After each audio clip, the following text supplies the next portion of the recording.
એક મહત્વના સમાચાર મળી રહ્યા છે, મોટા સમાચાર બ્રેકિંગ ન્યૂઝના માધ્યમથી આપણે જણાવી દઈએ। પૂર્વ મુખ્યમંત્રી વિજય રૂપાણીનું અંતિમ સંસ્કારના સફરે આજે સવારે 11:30 વાગે પરિવારને સોંપાશે મૃતદેહ। આપને જણાવી દઈએ મોટા સમાચાર સામે આવે છે। રાજકોટમાં સાંજે 6 વાગે અંતિમ સંસ્કારની વિધિ સંપૂર્ણ રાજનીતિક સાથે થશે, રાજનીતિક સફરની સાથે થશે। પ્લેન ક્રેશમાં મૃત્યુ પામ્યા હતા પૂર્વ મુખ્યમંત્રી વિજય રૂપાણીના અંતિમ સફર। આપણે જણાવી દઈએ મોટા સમાચાર। વિજય રૂપાણી પૂર્વ મુખ્યમંત્રી સવારે 11:30 વાગે પરિવારને મૃતદેહ સોંપવામાં આવશે। ડીએનએ મેચ થઈ ગયા છે રાજકોટમાં। તો આ વિષય ઉપર વધુ માહિતી માટે રાજકોટથી મારા સંવાદદાતા પ્રતિક લીંબાણી જોડાઈ ગયા છે। પ્રતિક, શું છે આખી વિગત, માહિતી આપશો અને અત્યારે હાલ કયા પ્રકારની સ્થિતિ રાજકોટમાં વિજય રૂપાણીના અંતિમ સંસ્કારને લઈને સેવાઈ રહી છે?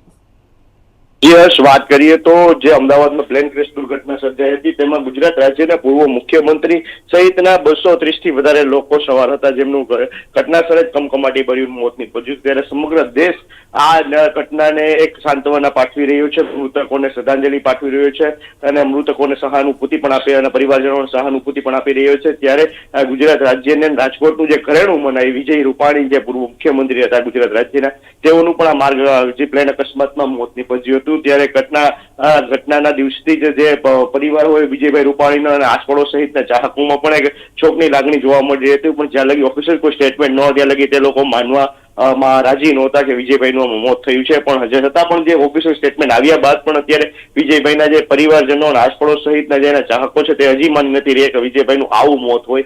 ત્યારે હાલ ત્યારે વિજયભાઈનો જે એટલા દિવસ સુધી ડીએનએ મેચ નહોતો થઈ રહ્યો, ત્યારે ગઈકાલે એમના ડીએનએ મેચ થતા ગુજરાત રાજ્યના જે ગૃહ વિભાગના મંત્રી છે હર્ષ સંઘવી, તેમના દ્વારા ઓફિશિયલ સ્ટેટમેન્ટ આપીને કહેવામાં આવ્યું હતું કે વિજયભાઈ રૂપાણીના ડીએનએ સેમ્પલના ટેસ્ટ છે તે મેચ થઈ ગયા છે। ત્યારે તેમની હાલત અત્યારે બોડી છે તે રાજકોટ લઈ આવવાની તજવીજો તંત્ર દ્વારા શરૂ કરવામાં આવી છે અને હાલ જે બોડી સોંપી નથી પરિવારજનોને, પણ બોડી જેવું પરિવારજનોને જે ગાંધીનગરથી સોંપશે કે અમદાવાદથી સોંપશે ત્યાંથી સીધા તેઓ રાજકોટ લઈ આવવાના પ્રયત્નો કરશે અને પ્લેન મારફત બોડી છે તે હીરાસર એરપોર્ટ ઉતરશે અને ત્યારબાદ તેને જે ગાર્ડો જેમને સિક્યુરિટી સાથે તેમને રાજકોટના ગ્રીલેન્ડ ચોકડીથી તેમની નિવાસસ્થાન પ્રકાશ સોસાયટી સુધી લઈ આવવામાં આવશે।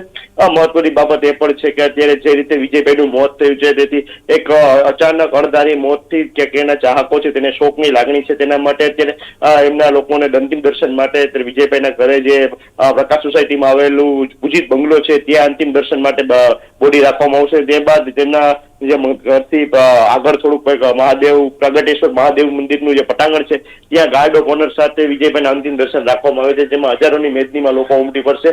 કારણ કે વિજયભાઈ છે તે એક રાજકોટના લોકલાડીલા નેતા હતા અને ભાજપના પણ દિગ્ગજ નેતા હતા, તેથી ભાજપના દિગ્ગજ બીજા અન્ય નેતાઓ પણ બહારથી આવવા માટે ત્યારે આવી ગયા છે।